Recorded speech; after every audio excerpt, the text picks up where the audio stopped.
ఏపీలో గెలుపు ఎవరి వైపు ఉండబోతుంది? సో ఏ పార్టీ ఎన్ని సీట్లతో ముందంజలో ఉండబోతుంది? ఏ పార్టీ అధికారంలోకి రాబోతుంది అన్నారు కదా. నేను జగన్మోహన్ రెడ్డి గారిది, చంద్రబాబుది, పవన్ కళ్యాణ్ గారు వీళ్ళందరిది చూశాను. సీఎం అయ్యే జగన్మోహన్ రెడ్డి గారు 2034 వరకు కూడా ఈయనే సీఎం పదవిలో ఉంటారు. 2019లో ఎక్కిన జగన్మోహన్ రెడ్డి గారు 2034 వరకు ఇదే పదవిలో కొనసాగుతారు. తర్వాత ఒక 5 years ఆయనకి గ్యాప్ వస్తుంది. 39 వచ్చేటప్పటికి మళ్ళీ సీఎం అయ్యి మళ్ళీ ఒక 2 times కదండి, నెక్స్ట్ 3 times అమ్మా. 2019, 24, 29 కూడా ఆయనే అయ్యి 34కి దిగిపోయి ఒక 5 years గ్యాప్ వచ్చి 39లో అయ్యి మళ్ళీ ఒక 5 ఏళ్ళు చేసి ఆయన జీవిత కాలంలో ఒక 20 సంవత్సరాల యోగం ఉంది.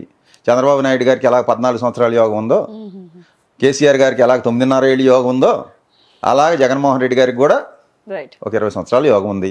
ఇది కాలం నిర్ణయించింది. ఇప్పుడు మేము చెప్తున్నాం ఇక్కడ కూర్చుని, రేపు ఇది ఇవాళ 20వ తారీఖు, రేపు 4వ తారీఖు రిజల్ట్ వచ్చాకే కదా ఆయన సీఎం అయిందా లేదా అనేది తెలిసేది. ఇప్పుడు నేను చెప్పింది నిజమా కాదా అని. మళ్ళీ 29 ఎలక్షన్లో ఆయన గెలిచి మళ్ళీ సీఎం అయితేనే కదా ఈ ఉదయభాస్కర్ అనేవాడు చెప్పింది నిజమా కాదని తెలిసేది. 34 దాకా ఎన్ని సంవత్సరాలు ఉంది, వెయిట్ చేయాలి. రిజల్ట్ వస్తాకి మనం చెప్పిన మాట జరిగిందా లేదా అని తెలుసుకుంటాకి 9 సంవత్సరాలు పడుద్ది, లేదా 10 సంవత్సరాలు పడుద్ది. అది రిజల్ట్ రావటానికి. మీరు ఇందాక పదే జగన్ సీఎం అవుతారని ఖచ్చితంగా బలగుద్ది చెప్తున్నారు. సీఎం మళ్ళీ ఇంకొకసారి జగన్ గారు అవుతే రాష్ట్ర పరిస్థితి ఎలా ఉండబోతుంది? ఏపీ సీఎం మళ్ళీ జగన్మోహన్ రెడ్డి గారు అవుతారు.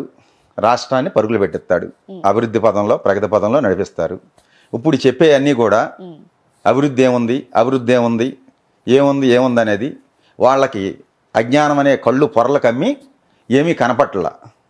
ఏది జగన్మోహన్ రెడ్డి చేసిన అభివృద్ధి ఒక మాయ కమ్మి వాళ్ళకేం కనపట్ల. ఆ మాయ పొర తొలగినప్పుడు అభివృద్ధి ఏంటనేది కనపడద్దమ్మా. పిఠాపురం నుంచి మనకు తెలిసిందే పవన్ కళ్యాణ్ గారు, వంగగీత గారు పోటీ చేయడం జరిగింది. గెలుపు ఎవరి వైపు ఉంటుంది? ఈసారి పిఠాపురం నుంచి పవన్ కళ్యాణ్ గారు గెలుస్తారా? అసెంబ్లీకి వెళ్లే ఛాన్సులు ఉన్నాయా? నేను ఎప్పుడో చెప్పానమ్మా, అక్టోబర్ 11 వచ్చిన వీడియోలోని సుమన్ టీవీలో, పవన్ కళ్యాణ్ గారు కూటమిలో వెళ్తే గెలుస్తారు, ఒంటరిగా వెళ్తే గెలవరని చెప్పాను. అది ఆన్ రికార్డే ఉంది. ఇప్పుడు కూడా కూటమిలో వెళ్ళారు కాబట్టి గెలుపు అవకాశాలే ఉన్నాయి ఆయనకి, అసెంబ్లీలోకి అడుగుపెట్టే అవకాశాలే ఉన్నాయి. దేశవ్యాప్తంగా అధికారంలోకి వచ్చే పార్టీ ఏది? దేశవ్యాప్తంగా నేను ఎప్పుడో చెప్పాను గత ఇంటర్వ్యూల్లోనే, మళ్ళీ బీజేపీ వస్తుందమ్మా ఎన్డీఏ కూటమికి. అప్పుడు 305, 310 సీట్లతో అని చెప్పాను. ఇప్పుడు మీ టీవీలో కూర్చుని ఎన్డీఏ బలం అది లోపలున్న బయట నుంచి మద్దతు ఇచ్చిన పార్టీలతో అయినా సరే, ఏదైనా ఎన్డీఏ బలం పార్లమెంట్లో 360 సీట్లు ఉంటాయి.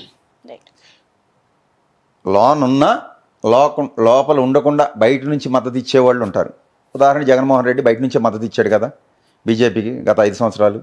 అలాగా ఇచ్చిన ఏదైనా ఎన్డీఏ కూటమికి 360 సీట్లు బలం పార్లమెంట్లో ఉంటుంది. ఏపీలో 25 ఎంపీ సీట్లు ఉన్నాయి. మరి వైఎస్ఆర్సీపీకి ఎన్ని సీట్లు రావచ్చు? అలాగే తెలంగాణలో ఏ పార్టీకి ఎంపీ సీట్లు ఎన్ని రావచ్చు?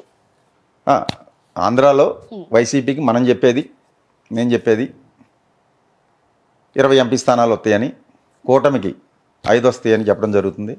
అలాగే తెలంగాణలో కూడా కాంగ్రెస్కి ఒక 9 ఎంపీ స్థానాలు వస్తాయి, ఎంఐఎం ఒకటి వస్తుంది, ఒక బీఆర్ఎస్ 3 నుంచి 4 ఉండొచ్చు, బీజేపీ ఒక 3 స్థానాలు ఉంటుందమ్మా, ప్లస్ ఆర్ మైనస్.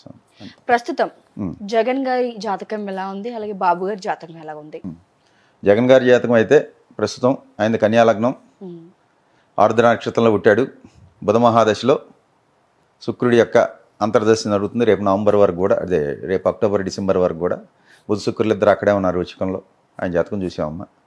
ఆయన జాతకం ప్రకారం మళ్ళీ 122 సీట్లు గెలుచుకుని మళ్ళీ ముఖ్యమంత్రిగా ఆయన ప్రమాణ స్వీకారం రేపు ఆంధ్రాకి మళ్ళీ చేస్తారు వైజాగ్లో.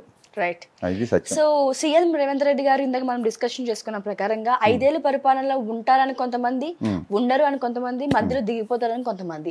ప్రస్తుతం ఆయన జాతరీత్యా ఆయన సిచ్యువేషన్ ఎలా ఉండబోతుంది? నేను చూశానమ్మా ఆయన జాతకం, వేరే విశ్లేషణలో చెప్పాను.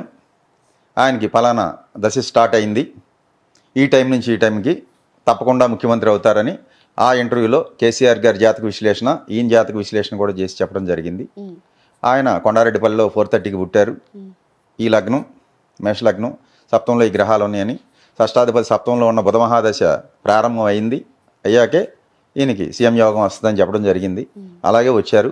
ఈయన పూర్తికాలం మీకు లైవ్లో చెప్తున్నాను, పూర్తికాలం 5 ఏళ్ళు సీఎంగా కొనసాగుతారు.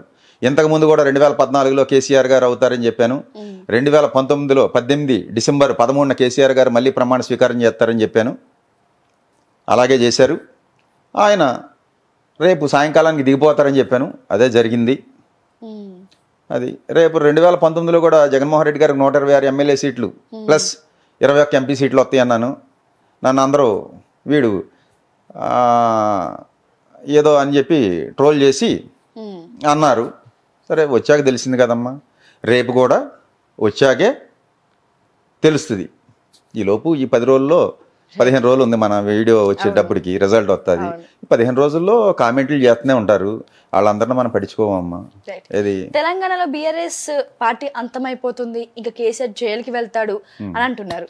ప్రజెంట్ కేసీఆర్ గారి జాతక ప్రకారంగా ఆయన సిచ్యువేషన్ ఎలా ఉండబోతుంది గురు? అదే సిచ్యువేషన్ అయితే బాగోలేదమ్మా. నేను చెప్పాను అక్టోబర్ 9 నుంచి ఎప్పటి నుంచో ఆయనకి బాగోలేదు, బ్యాడ్ టైం స్టార్ట్ అయిందని. సో ఆ తర్వాతే డిసెంబర్ 19 వరకు ఉంది అది ఆ గ్రహం. ఆ జరిగే కాలంలో ఇబ్బంది ఉంటుంది అన్నాను. అదే టైంలో దిగిపోయారు, ప్లస్ పడిపోయి ఆయనకి సర్జరీ అయింది కూడా డిసెంబర్ 19 ముందే. సో ఆయనకైతే 2028 వరకు కూడా ఈ పార్టీ అయితే ఉంటుంది. ఆ తర్వాత ఆలోచించాలి ఉంటుందా ఉండదా అనేది.